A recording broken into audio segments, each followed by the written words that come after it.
E sem enrolação, começando direto com o primeiro colocado. Rayman é fantástico, nem parece um jogo na época graficamente falando. O melhor jogo do 3DO. O game depois saiu para vários consoles. Simplesmente um jogo impecável. Jogabilidade perfeita, o som usando toda a qualidade do CD. Nota 100 para o jogo, é pouco. Donkey Kong Country 2. Eu sou um dos poucos que prefere o primeiro episódio. Porém acho esse tão fantástico quanto. Extremamente versátil e de grande qualidade. Usando os mesmos gráficos um pouco aperfeiçoados em relação ao primeiro, que acabou revolucionando o fim da vida do console, fazendo ele de vez assumir a primeira colocação dos 16 bits.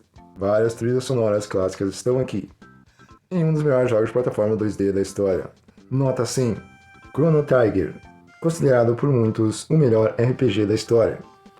Aqui você controla 3 personagens em batalhas por turno. Uma batalha bem versátil, nada repetitiva, nada chata. Gráficos excelentes, já que o jogo foi lançado no fim da vida do console. E uma equipe fantástica por trás. O criador de Dragon Ball, de Final Fantasy e Dragon Quest. Simplesmente o melhor trio da história dos RPGs. Nota 100. Na indústria tem várias histórias. E uma delas era que Akira Toriyama, o criador de Mario, não queria fazer um jogo no estilo Donkey Kong Country, com aqueles gráficos em 3D.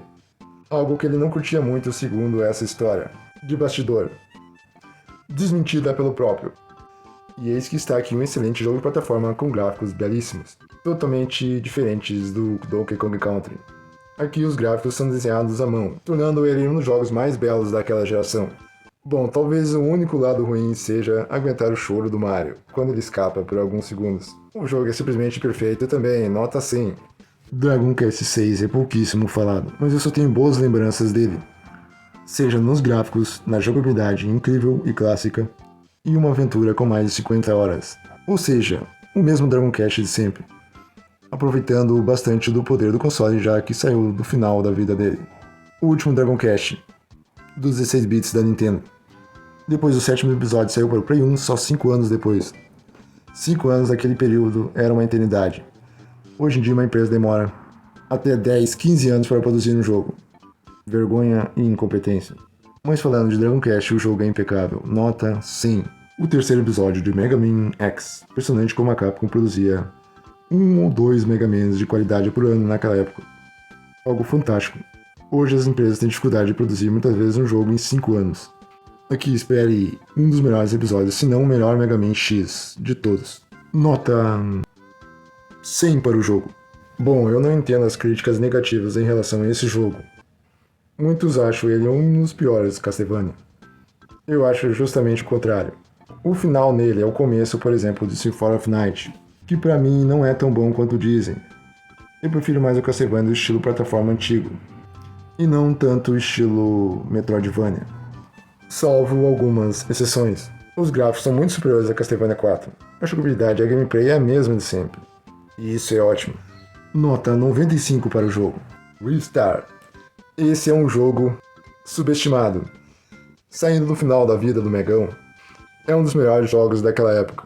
Gráficos incríveis, uma jogabilidade inovadora, usando bastante o fator escalada, tornando ainda mais divertido esse mundo das plataformas em 2D. Um dos melhores jogos do console, na minha opinião. Pena esse jogo ter sido abandonado. Saiu também para o Game Gear. Mortal Kombat 3 marcou a minha vida. Provavelmente foi o primeiro jogo que eu joguei. Na verdade, não lembro se foi ele ou Super Street Fighter 2. Em um daqueles lugares que tinha uns videogames e algumas TVs e você pagava para jogar. Isso acabou me marcando, assim como os gráficos espetaculares, muito acima do normal da época. Era um jogo de luta mais realista. E mais sangrento também. Isso diferenciava de Street Fighter e isso o tornava o preferido de muitos. Vou dar uma nota alta pelo que ele me proporcionou na época. Hoje em dia não gosto tanto de jogos do estilo, salvo algumas exceções. Nota 90. Mega Man 7 não é um dos episódios mais cultuados da série, mas é mais um excelente jogo Mega Man em 2D. O robô azul está aqui para mais um jogo frenético, cheio de qualidade e dificuldade. Talvez não tão grande quanto os primeiros episódios, mas não espere moleza aqui. Gráficos absurdamente superiores aos episódios anteriores. Um dos melhores jogos de 95. Nota 90.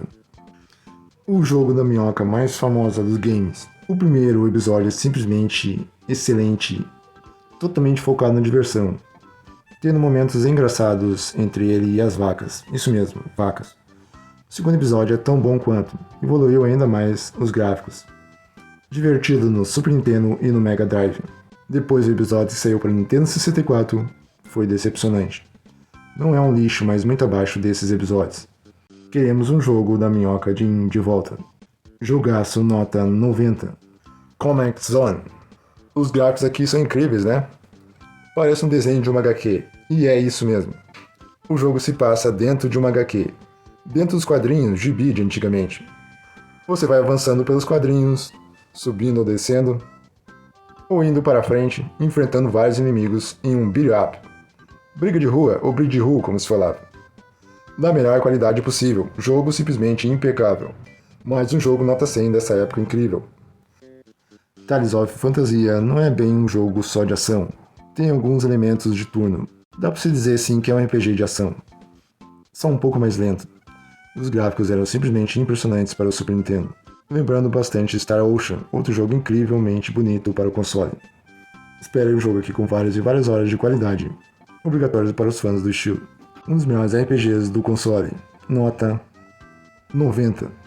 The King of Fighters 95 consolidou essa IP como uma das melhores em relação aos jogos de luta. Se muitos achavam que era só uma imitação do Street Fighter, mudaram de ideia com esse episódio.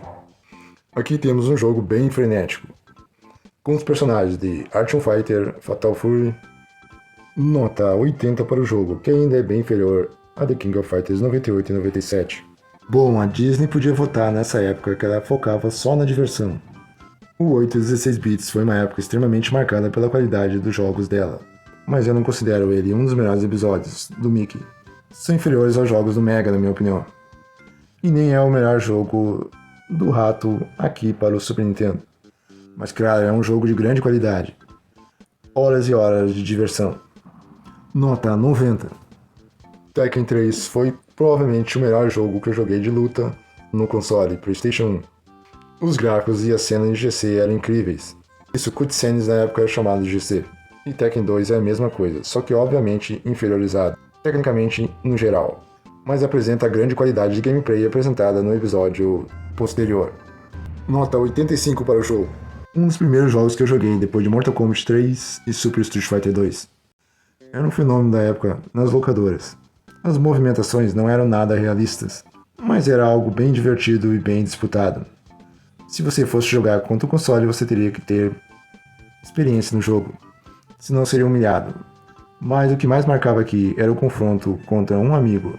Jogo clássico nota 90. Sega Rally mostrava boa parte do poder no 3D do Saturn, que era bastante criticado. Muitos diziam que só o 2D do console valia a pena, já que o 3D nele era bem inferior ao Play 1. Bom, mas esse jogo demonstra que essas pessoas não entendem muito de games. Um dos melhores jogos de corrida do console. Nota 85. O jogo do ligeirinho. Speed Gonzales para os íntimos. Bom, se você jogou Sonic no Super Nintendo, saiba que aquele jogo é uma hack desse game. Trocar o ligeirinho pelo Sonic, os anéis pelos queijos, um pouco a cor de alguns cenários e pronto. Lá você tinha um Sonic perfeito para o seu Super Nintendo. Bom, nem tão perfeito assim, mas o jogo se encaixou perfeitamente. Jogo de qualidade, bem divertido. Não é um dos melhores, mas eu recomendo.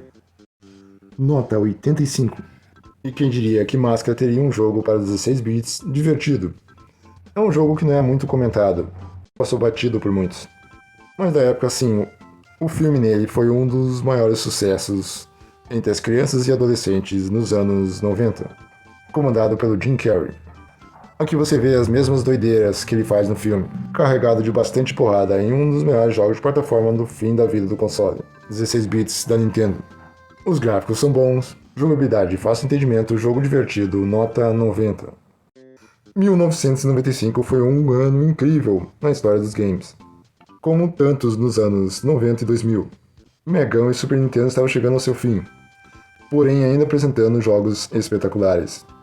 No mais alto nível, PlayStation já estava se consolidando aos poucos, assim como o Sega Saturn, o Saturno como falava antigamente. Ah, e tem espaço para o 3DO, entre os melhores jogos. Mas claro que o Jaguar tá de fora, né? Não é para menos. Até a próxima.